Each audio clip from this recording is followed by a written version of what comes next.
not clear who was going to take over.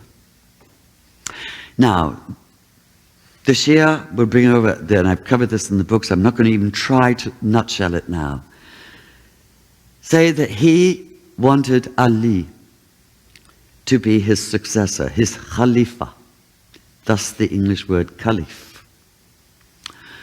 That he wanted Ali to be his Khalifa and had said so, but not in quite so many words. Ali was his cousin and also his son-in-law. Ali had married his favorite daughter, Fatima. In fact, Muhammad himself had married them.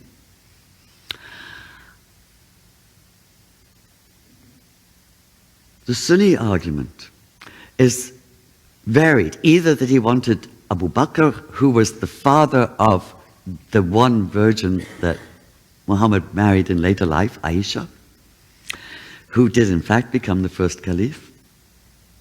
Or there's a saying that he said this, but this is a much later saying. It's not there in the earliest. And the saying is, my community, the ummah, the people, the community that he'd created, the Islamic community, my community will never agree in error. Which sounds like a wonderful thing to say. You're all right, right? Except it wasn't intended that way, and it wasn't taken that way by those who propagated this saying. What they meant was that if you do not agree, then you are not part of the community. Thus we have the essential split here is between the followers of Ali, Shi'at Ali in Arabic, the followers of Ali or the party of Ali, and those, a name that later came into being, who called themselves Sunnis because they followed the Sunnah, the tradition of the majority.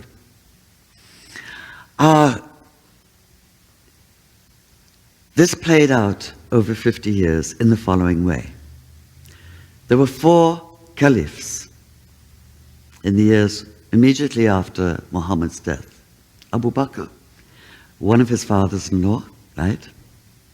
Omar, another of his fathers-in-law, who was a great warrior and led most of the conquest. The conquest did involve 2 huge battles, one against the Persians, one against the Byzantines. Otherwise, it was relatively peaceful. And then 2 of his sons-in-law. Uthman was the 3rd caliph, and Ali, the 4th caliph. But there were those who said, and the Shi'at Ali said, that Ali was supposed to be the 1st caliph, and they refused to recognize any of the caliphs. In fact, they refused to recognize the caliphate, and referred to Ali as the 1st imam.